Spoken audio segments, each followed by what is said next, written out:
Hey everybody, it's Ryan with the YouTubes. I do things here sometimes. Sometimes I just linger, like right now.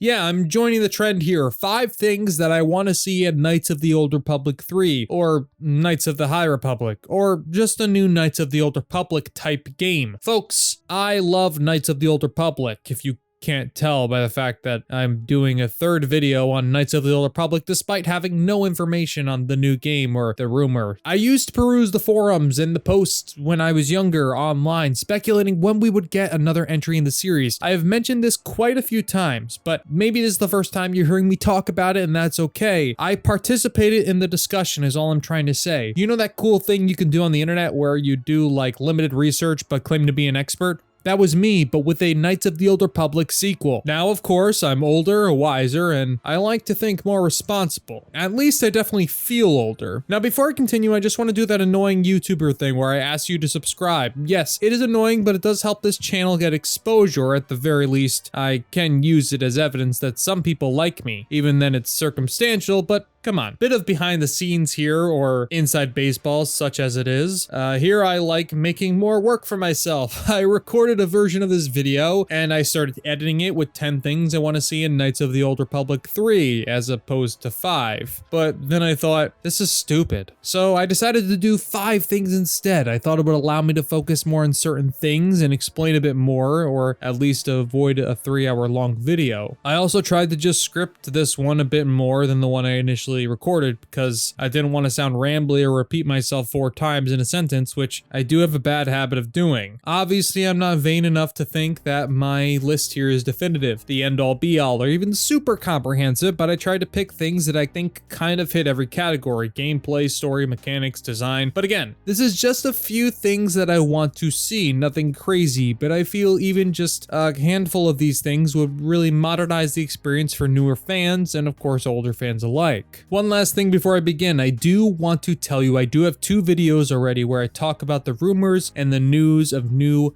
Knights of the Old Republic content being in development. It is linked below and it'll probably appear up top at different points in the video, so please go and watch it should you feel so inclined.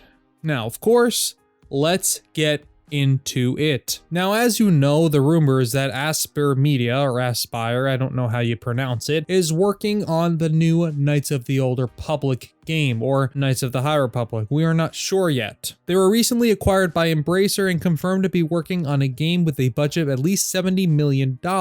Now, that generally speaking may not be a lot for a big AAA title, but it could be just enough to make a Knights of the Old Republic type game. One that is not super open-ended and not super long, but is tight and condensed and is just overall very replayable and fun. So this first one here is not the end-all be-all. I don't want it to necessarily to be exactly as I described, but I just wanted to give you that context before I went into it. Number 1 I have here is in a more open world. So look, I'm replaying Knights of the Old Republic 2. I love that game very, very much. But as I'm looking around the planets, be it so far with my experience as Telos and Nar Shaddaa, I can't help but wonder if the world could be more open in a hypothetical sequel. Now look, I might get some shit for this, but hear me out before you say anything or think anything. Well, I can't force you not to think, but hear me out. I think somewhere in the direction of Mass Effect Andromeda or Dragon Age Inquisition. I know. I am a sellout and a failure, but that's besides the point. We knew that already. They get a lot of shit for various reasons, but I think in terms of their world structure, they had the right idea. More open world with more things to see and do. It shouldn't follow those games exactly, of course. Like, I honestly want more interesting and unique content, of course, but they had the right idea. Even adding some verticality to the level design can make a big difference. And I don't even mean in a traditional way where you get a large list of tasks or everyone and their mother and father is handing you things to do, or even some MMO stuff where you kill X amount of mercenaries or collect 5 crystals. I'm talking more broadly, like you could theoretically keep a Nar Shaddaa type world similar in size and scope while making it feel more open, dense, and alive. That's what I would be looking for, to be honest. Not an open world really, just more open areas that are interesting and lively. And I admittedly, of course, I was not the biggest fan of the Outer Worlds,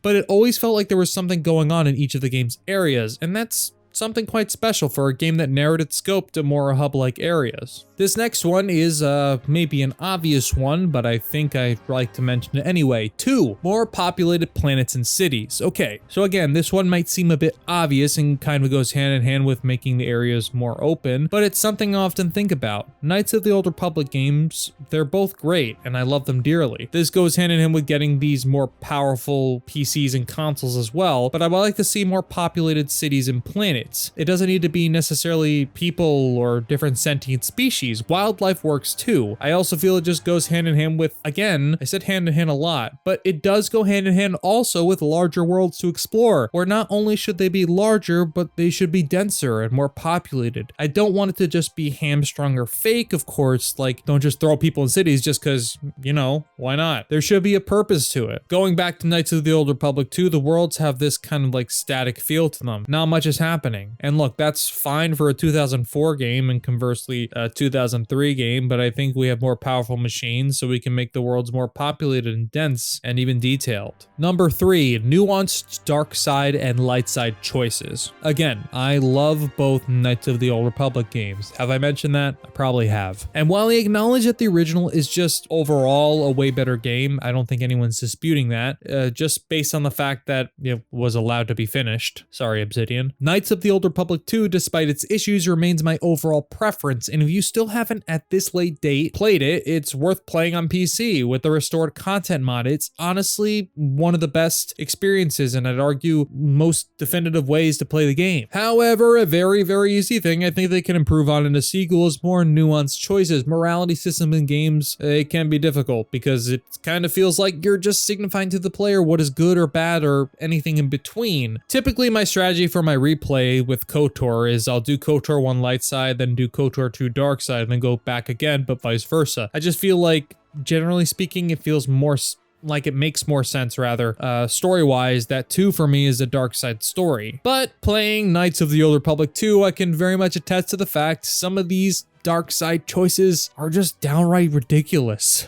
So, look, you got my girl Kreia, right? Just look at her in all her glory. Early on, she will speak to you, your character, the exile. For context, there's some dead bodies around you, and you know she'll say something, and your response to her will basically be, stay here or don't move, or you'll end up like these corpses. And I heard that and saw it, and I was like, damn dude, roasted. Light side choices tend to be very altruistic, and there's really not a whole lot in between. You're either being needlessly cruel or being stubbornly selfless. At different times, they do allow for more gray and nuanced discussion, but often your choices, especially for the dark side path, end up just being you shaking people down for credits or killing people who look at you funny. The light side choices have your character being overly kind and helpful. It just seems a bit out of place, especially in Knights of the Old Republic 2, when it's clear it's trying to present a different side to the Jedi. If you have watched any of the Clone Wars TV show and played KOTOR 2 in addition to other pieces of content that I'm possibly not referencing,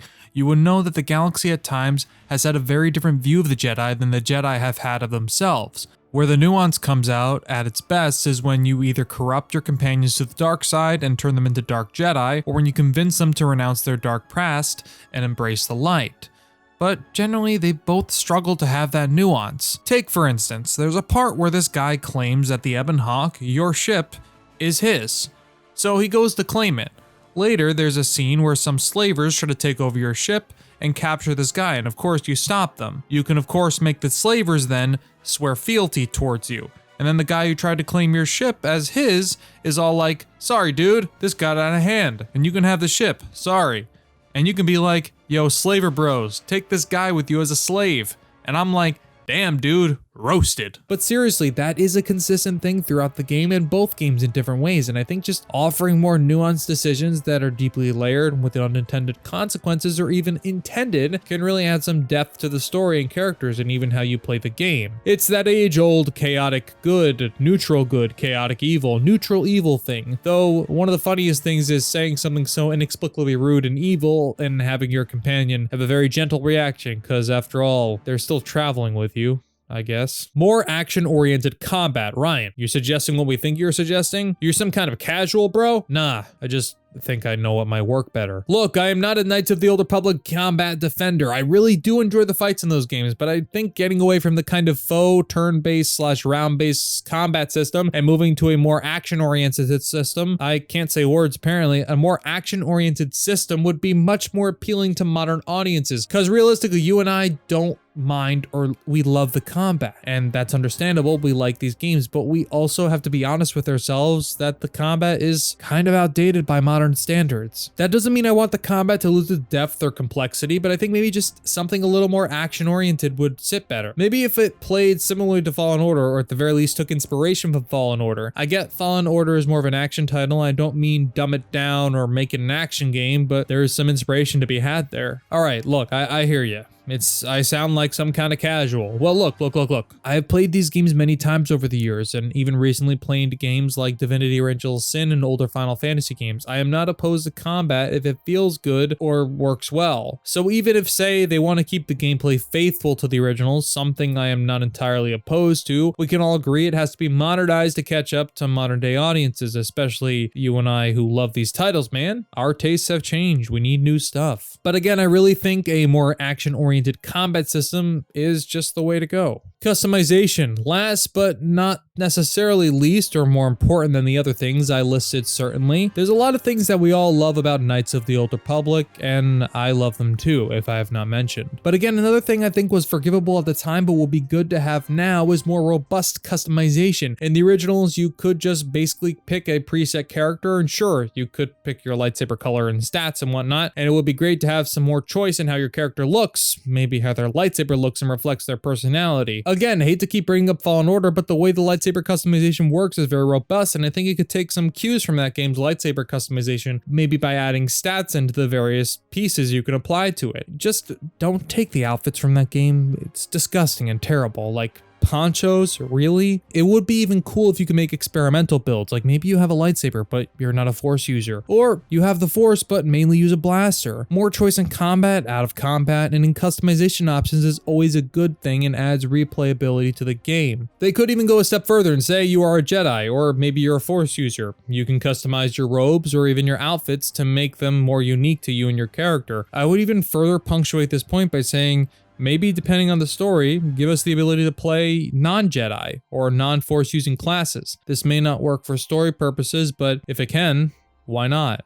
More choice is always a good thing. Kind of like an honorable mention here, it's not necessarily my sixth one, but it kind of goes without saying that there definitely could be some visual improvements, mainly in the way that characters are animated and also just the animations in general. They're not aging well, I can tell you that much. So there you have it, my somewhat comprehensive list of 5 things, and I guess one honorable mention, I want to see in a new Knights of the Old Republic title, or Knights of the High Republic, whatever it may be. I'm incredibly excited at the prospect of a new title, and I look forward to continuing to discuss this game as we learn more, or even if it exists. Please, come on, exist. All of these don't necessarily need to be included in the way I described, but I think even just a few of these items I listed to kind of modernize and bring the franchise to a new level will be a refreshing way to bring this franchise back with a bang. But I want to leave it there. I want to know what are some of your ideas for a new Knights of the Old Republic or a new Knights of the High Republic type game. What would you like to see? Let me know in the comments. If you liked the video, give it a thumbs up. If not, put me in my place. Give it a thumbs down. Subscribe if you liked what you saw and want to see more of it, or run away if you didn't and want to be as far away from me as possible. Thank you for watching. I love you all,